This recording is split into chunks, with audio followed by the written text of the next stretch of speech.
Okay, this is going to be a review of the War Games compilation. So WWE did release a War Games DVD, back in 2013. They were able to fit every single NWA, WCW, and there was even one Nitro War Games match on this compilation. There's a ton of house show matches that I don't think ever got the video release. But yeah, you almost forget that there's a ton of house show matches that are that were actually War Games matches. But yeah, we got a Survivor Series coming up on Saturday, so I want to get this up before Thanksgiving. I definitely think War Games is going to give Survivor Series a special type of feel. I think they'll definitely hit a home run on Saturday night. But I think eventually, you might run into that problem where the War Games stuff, gets repetitive. The same way Dusty talked about here, that eventually he felt like the War Games had definitely run its course, I guess, when you get to around, 1993. But yeah, let's get right down to it. 1987, this is the first one, the Great American Bash of 87. This was actually a tour. But, the first couple of ones, specifically the first one, Dusty kind of talks about this, the same way Sylvester Stallone would talk about the first Rocky, like you're never able to recapture the magic, the feeling that they had. And yeah, I mean, it was definitely cool. I think from a crowd reaction standpoint, you could tell a lot of the crowd, still believed in what they were seeing. Just the mileage that guys like Dusty and the Road Warriors got out of their punches and their offense was just, really, really something to see. So in the first match here, the Road Warriors actually make J.J. Dillon submit by just ramming him against the steel cage like a torpedo. And I think J.J. Dillon actually separated his shoulder. So you almost forget, like the early War Games matches, you could only win by submission. And then you have like the referees calling for the submission outside of the ring. You had the roof on top of the cage here. I think the WWE just has a regular steel cage. So it should be interesting to see what it looks like on Saturday, if they have a roof or it doesn't have a roof. But yeah, man, I mean, I don't think the first couple of matches here from the Great American Bash Tour, hold up as well as the early 90s ones do. But I see what Dusty's talking about, though. They just had like that special type of feeling. And then they tried the Tower of Doom match. When was this? This was Great American Bash of 80. Was it 88? Yeah, I wasn't a big fan of the Tower of Doom. So this is like a triple cage match. You got everyone starting on the top of the cage. There's like barely any room to even work. And, they would open up the bottom like every couple of minutes. And the first one out of the bottom of the cage would actually win here. Yeah, I wasn't a big fan of this. It feels like the cheesiness of the 80s. It really does kind of capture the cheesiness of the 80s, that match right there. I think the ending actually came, the last two guys were actually Kevin Sullivan and what's his name? Gorgeous Jimmy Garvin. I think it came down to those two guys, and they're kind of fighting over the girl to get the key to get out of the cage. I wasn't a huge fan of it, but it's cool to see how that match looked. Dusty was saying that it was very successful, but critically, it got pretty criticized. Yeah, when you get to the Great American Bash of 1988 with, the regular War Games match, it's a little bit different here. You got Lex Luger's big face turn here. So that's really the only difference between, the 87 and the 88 one. Lex Luger is, they're clearly building him up, for Flair at Starrcade there. And the ending was a little bit weird here. It really felt like there was a ton of submissions going on at once. I think the official ending was when Dusty had the figure four on and he was holding the ropes. But yeah, just a lot of the ending to some of these matches. It's just kind of like, you wish they could have gotten a better camera shot of the actual finish. And,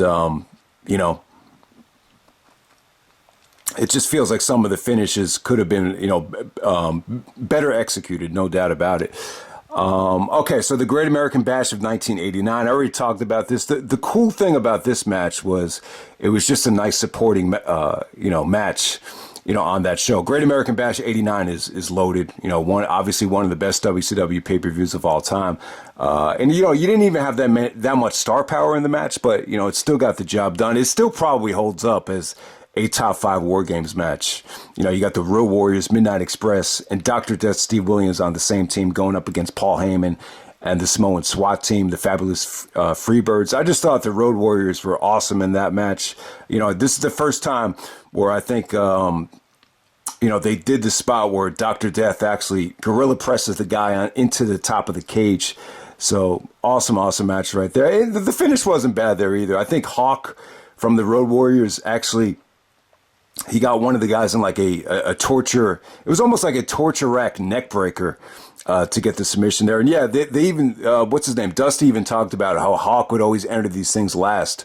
So he can do all those spots where he could just, do the clothesline over the, the two rings, between the gap in the middle of the two rings. So you could definitely understand that. Yeah, the Road Warriors are great there in the late 80s War Games matches.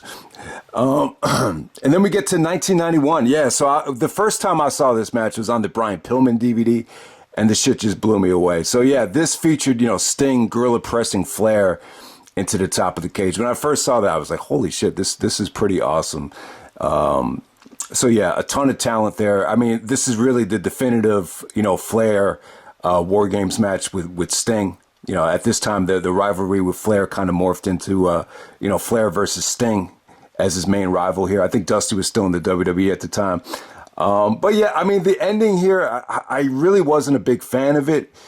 But to tell you what, compared to a lot of the other endings, it wasn't bad here. So Sid actually power bombs Pillman. He drops him on his neck, and then he drops him on his shoulder. Pillman's shoulder is all taped up, and then the referee comes inside the cage and sees that Pillman can't compete anymore, and that's the ending right there. So yeah, kind of a crappy ending, but yeah, I mean, the stuff between Sting and Flair was pretty awesome. You got the Steiners in the match.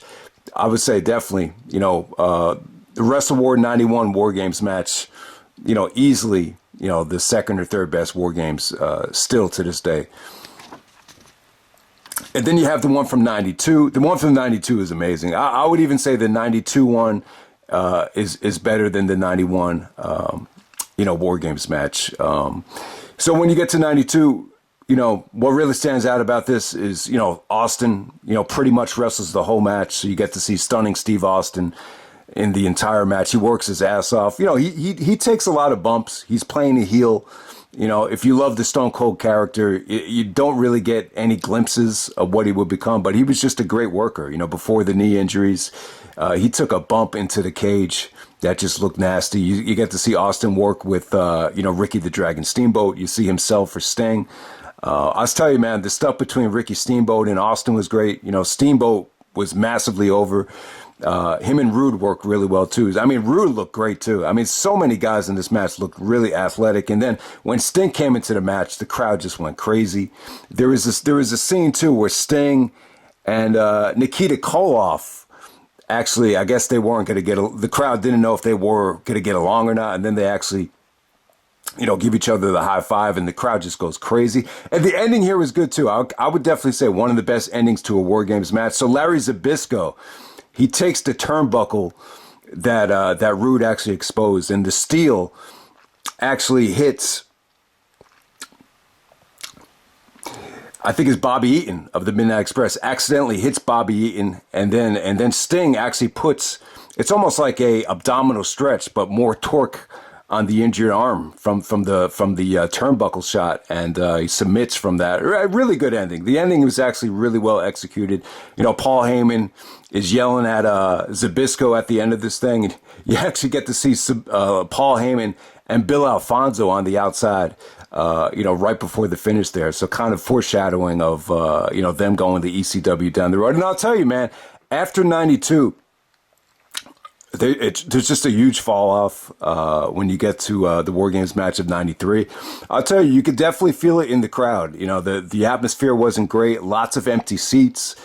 Fans leaving. Right before the finish, and it just wasn't good. I mean, you definitely have potential here because you got Sting in the match. You got Vader in the match, but I know Sting and Vader did a lot in 92 and 93, but it wasn't enough to save this match. Even guys like the British Bulldog definitely looked out of place, and it really felt like they built the match around the Shockmaster for whatever the reason. I believe Shockmaster actually got the submission on Booker T. And Booker T was complaining that he didn't submit, and the fans just hated the finish. This was the worst finish because there's a shot of fans actually just leaving as soon as the finish was called. It just wasn't a good look. I would definitely say when you look back on it, and I'm not a diehard WCW fan, I'm not a diehard WCW historian, but when you look back at the 90s, it really does feel like 93 was the most depressing year for the company. I think things got a little bit better in 94 when they made some changes. So when you get to 94, so Dusty was saying at this time, going into 93, that, when they started doing the War Games at Fall Brawl, he thought that it was just a way to sell, the War Games, and it didn't feel special. Kind of like the same way I look at Hell in a Cell, just doing it every single year, no matter what. So at this point, originally it was a Great American Bash thing. By the time you get to 93, it pretty much became a fall brawl tradition. I think until you get to 98.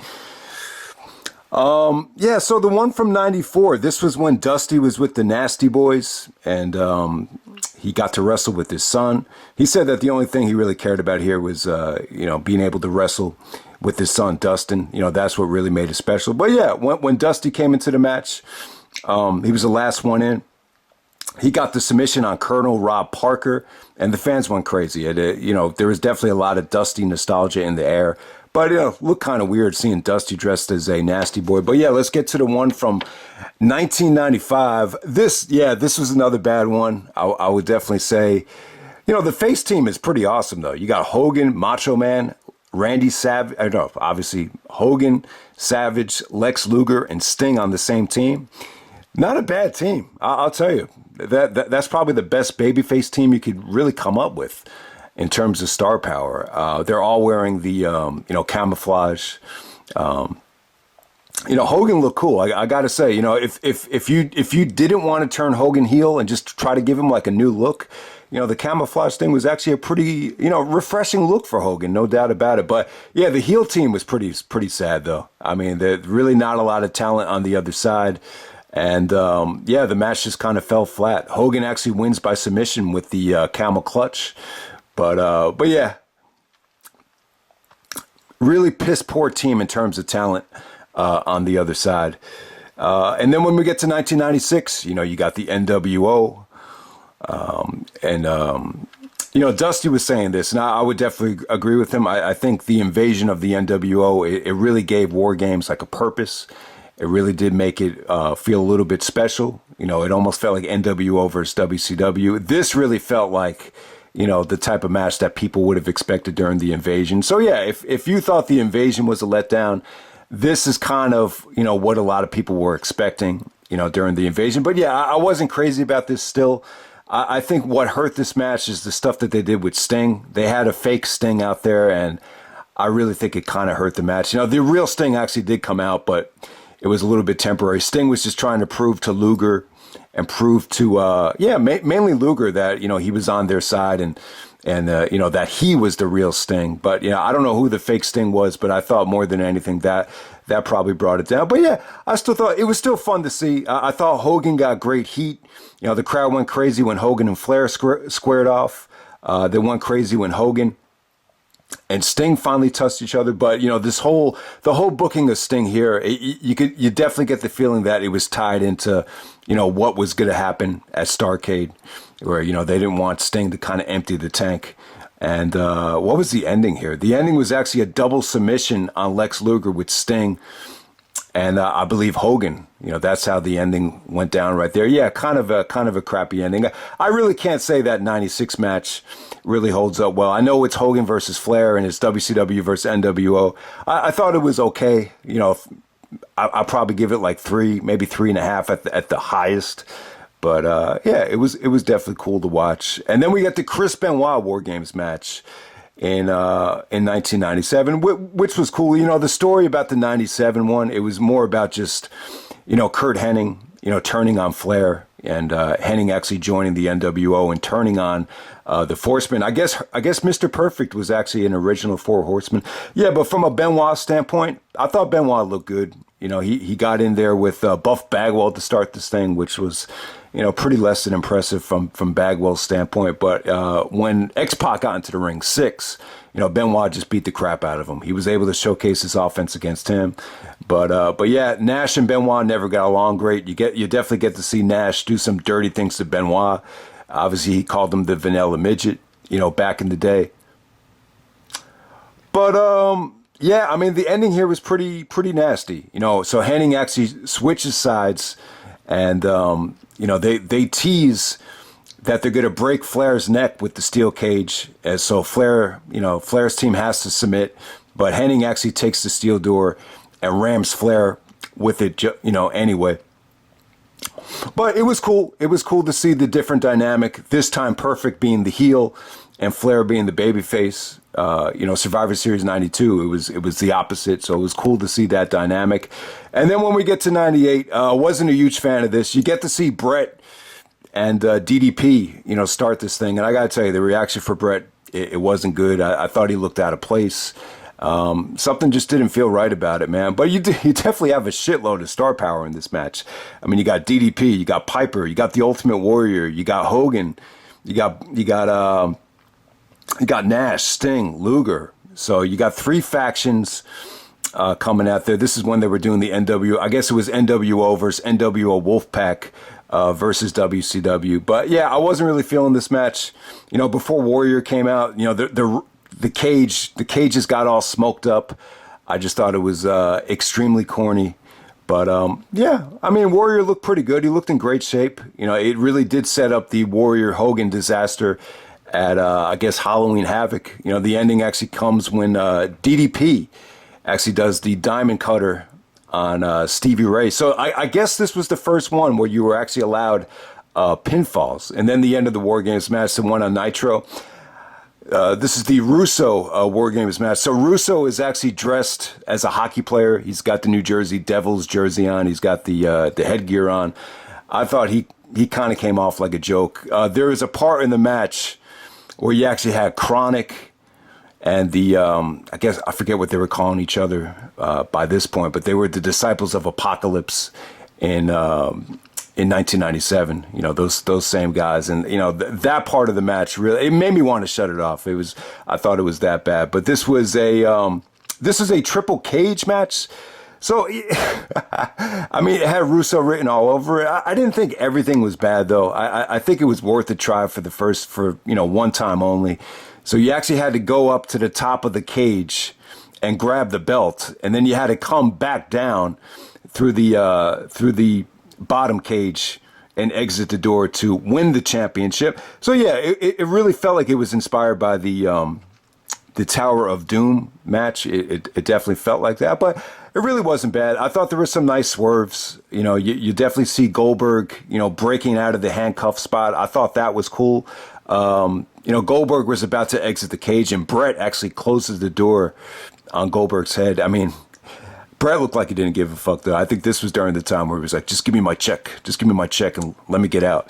Definitely kind of had that feeling to it. But yeah, Jeff Jarrett and Russo, they help Kevin Nash walk out of the cage with the belt. Not a great match, though, but I could see people thinking this was, the ending was a little bit entertaining. I just thought a lot of the faction stuff with Chronic and the Disciples of Apocalypse was almost throw-up level of excitement. So, yeah, I could see. If you're a Russo hater, you'll absolutely hate that match. But yeah, it is what it is. But yeah, that's pretty much it, guys. That's War Games. I know why I passed on the review when I first got it. It's an extremely difficult set to review if you just watch it once. But I try to do the best I could. It's a lot of shit to remember, but. Yeah, man. The early War Games matches from 87, the 91, the 92 matches, there definitely was some great stuff, but there was some really disasters as well. But yeah, man, I think WWE will really do a good job this weekend. I could see this ending up definitely being one of the better War Games matches, no doubt about it. But I think if they do it every year, I think you'll pretty much run into the same problem with guys saying, the War Games match doesn't mean anything. It doesn't feel special anymore, just like Dusty was saying. So eventually we might get to that point as well. I think at one point the Raw versus SmackDown stuff would have worked really well. I think 2004 would have been the best year to do it. They didn't do it that year. They did it in 05. But 04, you just had so many guys branded. Like Triple H was a Raw guy, Orton was a Raw guy, in SmackDown, Cena was a SmackDown guy, Eddie Guerrero was SmackDown, Kurt Angle was SmackDown.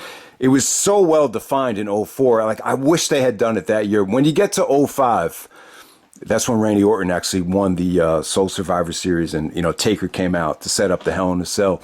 But if I remember correctly, the one in '05, it was like right after the draft, and you had so many guys that had switched brands that it just kind of felt like it was thrown together. So I don't really think this Raw versus SmackDown thing ever reached its potential. The champion versus champion thing is cool, but the problem with that is I think you want to have the title on the line. And let's face it, like some matches, like I think Roman versus Big E, I think people are going to forget about it. The best thing that came out of the champion versus champion thing was, Brock versus AJ. It forced them to do Brock versus Bryan, and it didn't have to be a major storyline behind it, so they were able to sell Brock on it. So, the champion versus champion stuff was cool, but I really think that kind of ran its course at one point as well. But yeah, I mean, someone brought up the suggestion if you could do the traditional Survivor Series elimination matches, and then at the end of the show, kind of going back to the grand finale that they did in 1990. Maybe you could do like a War Games grand finale. But, the challenge is, how do you make it work? How do you separate the teams? How do you decide who's a heel, who's a babyface? Or do you just mix it up?